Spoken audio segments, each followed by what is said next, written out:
Welcome to the Breaking 90 podcast, where we talk about all things sustainable fat loss. We take people on 90-day journeys to creating fat loss forever. Thanks for listening. I hope you enjoy the episode. Hello, everybody. Welcome back to the Breaking 90 podcast. I'm your host, Alex Jerrika, here with my co-host today, Jerrika, and we are two of the coaches of Breaking 90 Fitness. Thank you for being here with us. I hope you enjoyed today's episode. Hey. Hi. How are you? I'm doing well. How are you? Good. It's always that like standoff of who's gonna says it hi first. Yeah. It's funny because like in sales they say the first person to talk loses, and so you get used to like that awkward silence. What? I've never heard that before. It's probably why I'm not on your sales team. What's going on in your world? If you can see that, I'm recently engaged. Oh, congrats, Jared. Look at this. Thanks. That's I know. awesome. I didn't tell him before this, guys. If you're listening, it just happened. So it's that's very so new. Exciting. Yeah, are you gonna tell us? awesome. Are you gonna tell us the story, or is it only for private? No. We went on a hike, which was something we do very, very often. And I was with the dog, and I turned around, and he was on one knee. That's amazing. It was great. Yeah, that's back to one of our favorite like original hiking spots. I guess that was cute. Yeah, that's nice. Really exciting. Super surprised. I blacked out. I don't remember a single thing. Then on the way back, I was like, "Can you please say that again? Because I don't remember anything." It's funny how that happens when you're like emotions are running high. You're just thinking of everything, right? Yeah, it's pretty cool. It's cool. Yeah, busy, crazy year, big year. Do you have any wedding plans, or are you just gonna like sit God, no. No, that's yeah. It'll be a while. Yeah, we'll let the baby come and adjust to life and get back into shape for me. And yeah, it will be a little ways away. Sweet. That's really exciting. Congrats. Cool. Thank you. What's our topic today? How to prep for a wedding? Yeah, I would love some help on that one. No, you want to plan it for me? No, I want to talk about challenges, like fitness challenges, pros and cons. I don't know. We can take it a bunch of different directions. I didn't really write many notes, but we don't even have to dive into things we've done with our own company, but we can just talk about general thoughts on. I guess I don't know how else to call them as challenges. Like 8-week challenge. People do all these different types of. Some are really intense, some are not so intense, and I think that can be a good kind of topic of conversation. But I'd love to just touch on them. Cool. So for anybody listening to this one, go back if you haven't. Kelly and I just recorded one on 75 hard specifically, right? And that's one of these types of challenges, and that's one of the more intense. You're gonna hear you're gonna, anytime any two of us do a podcast together, you're gonna hear different opinions and insights too. So I think you'll find it interesting to hear it from both sides of this. So I'm excited to do this. Okay, cool. Where do you want to start? I'd like to start on the pros of them.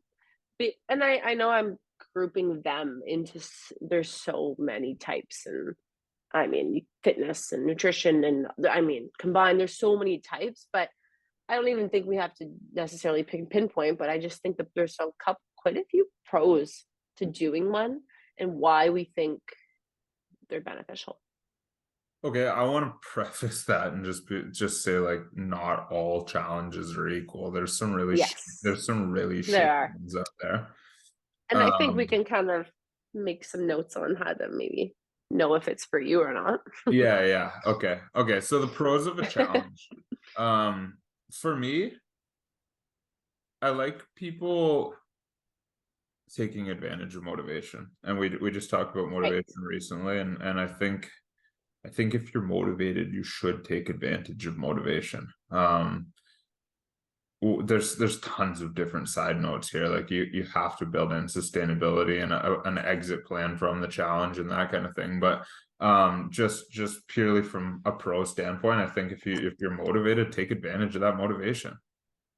Yeah, that's the first point that I had too, because, you know, and it can be something that can just get you, even if you're not highly motivated and you think, yeah, at this point, but this challenge might get you out of that slump, then roll with it. And then we can see, hopefully you're doing it with a coach or with someone, then you can see what the next steps will be. But it could be something that can get you out of a low point, or, you know, a low motivation time. So whether you're highly motivated or even low, it could be the right fit.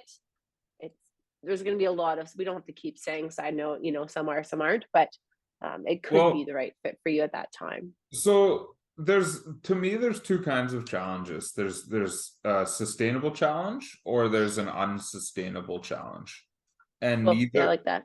neither are right or wrong.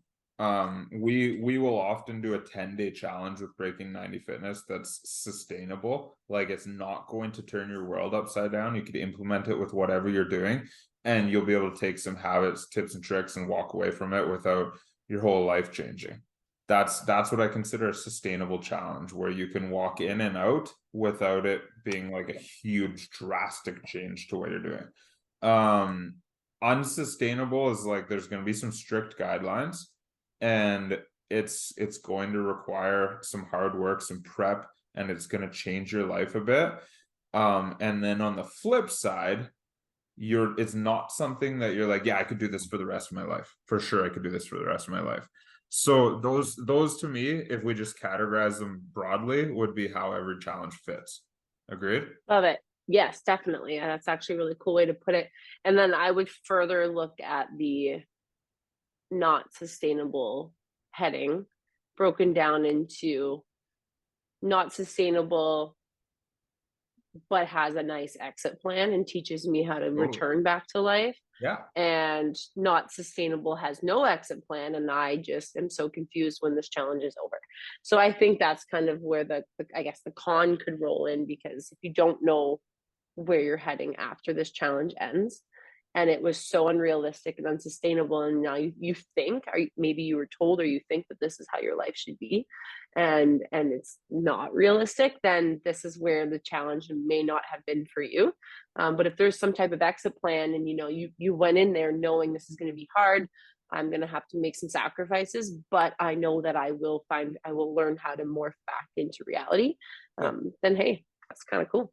and that's like our 6 week challenge. Our 6 week challenge is Right. really freaking hard. And we ask people to turn their world upside down in the beginning. And then each week we progress them back to a sustainable plan that they could stick to for the rest Exactly. of their life. By the end of the 6 weeks, it's not really that hard. It's like, this is how you're going to go forward from here. And I think that's well designed so that people can handle it. But the examples that come to mind automatically are just like, how many people did you see doing keto a couple of years ago? How many people did you see doing extreme intermittent fastings a couple of years ago? But that we don't really see as much now. Like, those are the unsustainable ones that most people, if they went into it initially, wouldn't have been able to say, yeah, I see myself doing this the rest of my life. Like, Exactly. most people aren't eating cauliflower pizza for the rest of their life. It takes a long time to prep too. Oh my god. And Nobody has so that kind of time. if you have an exit plan and you can ease back into something sustainable, then those kinds of things can work. But most people don't do that. Most people are like, I'm gonna kick ass at this challenge for the next 28 days, 30 days, 60 days, 75 days. And then the end of it comes along, the 75th day comes along, and they implode because they're just like, oh, now I can go off the rails. I did it, I made it, and I don't Yes. have an exit plan.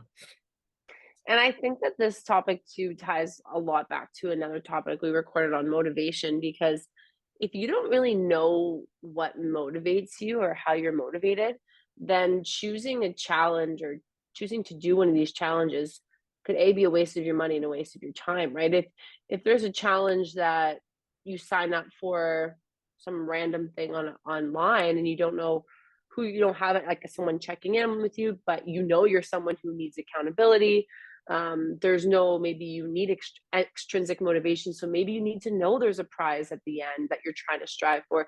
Like you need to figure out kind of what motivates you for these sort of things when you're looking at, is this right for you? Because a lot of the times some people sign up for challenges and then they ghost because, maybe it wasn't the right fit for them. So, I mean, that's just kind of a side note on, are these for you? And, there's a lot of questions you have to ask yourself. Is it the I right season of your life?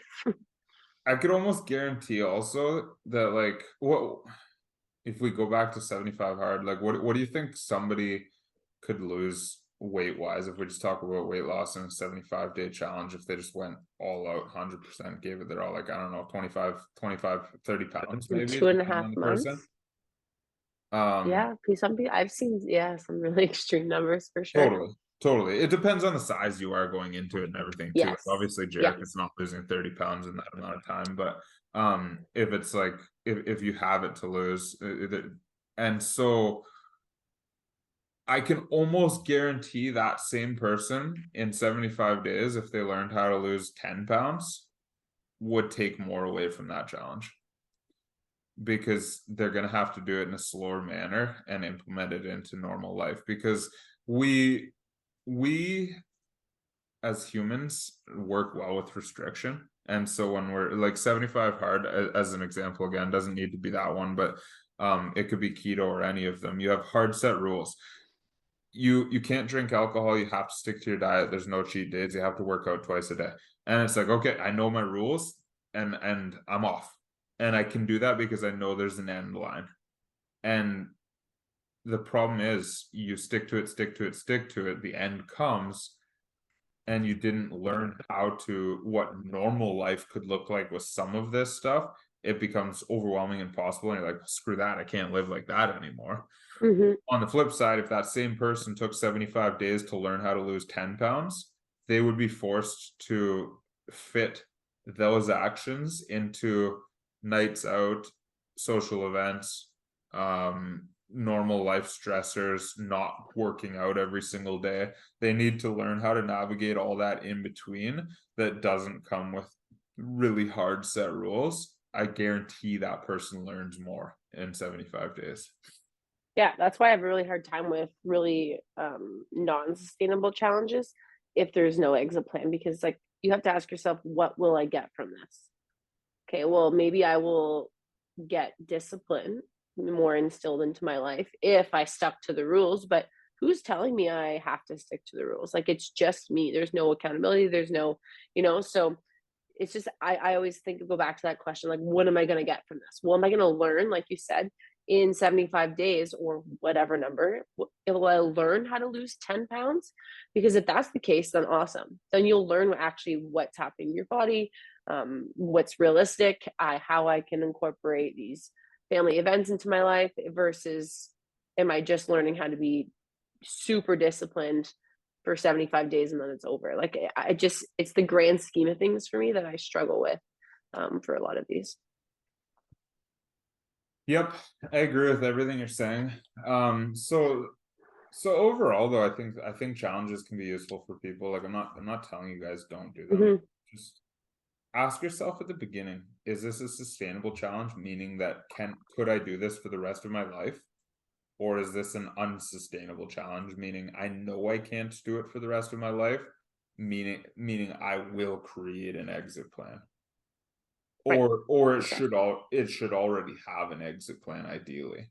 Because if it doesn't, I can almost guarantee you fall off at the end. Right. And is this the right time in my life to do this? Right. Some of us are like, we sign up for a challenge. We've seen it. And it's like, oh, I've got this event, this event, this event. How can I make all of these work? But I still really want to do this challenge. It's like, well, either you're going to make sacrifice or, you need to learn how to. So it's just figuring out, is it the right time? Even on a bigger scale, most of what we do is kind of a challenge, right? Like most people join Breaking 90 Fitness in a 90-day term. That's not to say everybody does, but most people join Breaking 90 Fitness on a 90-day term. You're signing up for that with like 90-day challenge mentality. I'm gonna give it my all over the next 90 days. and then at the end of this 90 days I'll be done. And so that's not really that much different than a challenge. It's just that we've made it really freaking sustainable so that you can implement it into your normal life, and you should come out of it with your head in a really good place. What I have noticed is that most people will sign up for our program when they have like an easy 90 days ahead of them. Like, and I don't want to say easy because everybody's got their own unique challenges, but people are like, oh, I've got a vacation, or I've got a wedding, or I've got a big social event coming up, so I should wait till after that. That is what we want you to learn how to navigate. I would rather you do this through the hardest 90 days of your life so that you come out of it and the rest of the year is smooth sailing. Mm-hmm. So true. And this conversation too made me think of not just like big, 10 day, 2 week, 6 week, 90 day, whatever challenges. Like I do a lot of, for those listening, a lot of the programming for our clients. And sometimes I give them little mini challenges when motivation, like we talked about, motivation is low. So, and this is kind of where it sparked this conversation is I've been, low motivation to do the workouts. I don't want to put my clothes on. They don't want to roll the yoga mat out and get the weights out and do the workout at home. There's just no motivation for that. I'm like, okay, well, today, from the time you wake up to the time you go to bed, I want you to get in 50 squats, 20 push-ups, and 2 minutes of accumulated plank. Like I just throw out some like 3 little mini challenges today. I don't care when you do it, how you break it up, whatever. And it's just to get them back into that mindset of just like, okay, I can chip away, I can do it when it's sustainable, when it's realistic for me today. I don't have to feel pressured. I can wear my pajamas, So it's just to change the mentality where the challenges don't always have to be these like big, elaborate plans. It could just be something that you're going to challenge yourself with today or this week. And I love little mini things like that just to kind of get people out of weird headspaces that's, stress or low motivation. And they really seem to work and they really seem to help people, especially when it seems so manageable in their day. Yeah, I would agree with all of that. Something that I just thought of that I think is worth mentioning is that I think a lot of the times that we think we need a challenge is because we feel like we need a jump start. And a lot of the times we feel like we need a jump start because we're falling into the all or nothing thinking. Right. And so we start to be like, shit, I've fallen off track. I know where I was at when I was kicking ass, and I'm not there right now. I need a jump start to get back to there. But if we really break it down into manageable steps, which is what we're trying to do with a challenge when we build you guys a challenge, if we break it down into manageable steps, like, okay, let's start by slowly increasing our fruits, vegetables, water, and protein. Let's start by slowly increasing our exercise until we get to where we're happy, where we want to be. Most of us might not even need a jump start to get there. So we talk about all or nothing all the time, and it often circles back to all or nothing. But if that's you, the challenge might not be the right answer for you, or a well-built challenge could absolutely be the answer for you. But I think where challenges can be good for anybody is even for the people that are kicking ass. You're kicking ass, you're motivated, your things are going well, and you're just looking for a little bit of extra excitement along the journey too, right? It doesn't need to be for that person who's fallen off track and is looking for that jump start. Agreed. Yeah, it's a really good point. I think, yeah, that's basically what I wanted to touch on today. And I think we gave them I was hoping to give you guys a lot of questions to ask yourselves when you see these challenges pop up, to know if it's the right fit. And I'm not saying, I think there's pros and cons to both. I think it could be great. It might not be the right fit. But I'm hoping that you can ask yourself some of these questions to be like, okay, is this right for me? Love it. I love it. I think you should all question everything that you're looking at doing and ask lots of questions and do your proper research, because there's a ton of different answers and options out there, and they're not all going to be the right fit, and they're certainly not going to be the right fit for you. So don't hesitate to ask those questions along the way. Awesome. What do you got for a closing tip, Jeff? I got a challenge. Sweet. I'm going to challenge you guys to pick one movement that you're not very good at. So for me, that's a bear crawl. I just hate them, and I always despise them. So pick a movement that you don't really love, but you'd love to get better at. You're going to do it twice a week for the next 3 weeks. And I want you to, one day is how I would do it. One day I would do like my max reps or max time I can do the movement, whether that's like squats or whatever. And then the next day I would do, give myself a rep goal just to rep out throughout the day. Like, okay, I got to target 50 reps today. So just pick a movement. That's just an easy way to get better at one single movement for the course of the next month, and be really impressed with what you can do on your day one to what you do on, that 6th or 8th time at the end of the month. And you're only doing it twice a week. So just kind of pick something, chip away at it, and love to hear if you guys challenge yourselves. We have a lot of our clients on these little mini challenges right now. So it's a lot of fun. There are even some apps out there that can help you guys with this. Like I remember when the iPhones first came out, there was like a push-up app that just like, what's your max push-ups right now? And it took that and it just like week after week just slowly added a couple more reps for you to do. Cool. And like that's it. That's how simple it can be, but that's a great concept. Yep. Awesome. And then change up that movement over time, right? So you're not always doing the same movement for the next year, but just switch it up as you go. Love it. If you guys have any questions or you want help setting up those challenges, reach out and have that conversation with us. Thanks for being here and listening to this. Hope you guys got some valuable takeaways, because I think everybody who's listened to this has done a challenge at one point or another. So you should have an opinion on the matter. Wherever you are listening, leave us a comment or a review, and let your friends know about this if you think it's helpful for them, because we appreciate you guys being here and we appreciate you sharing it with your friends too. Awesome. Thanks, guys.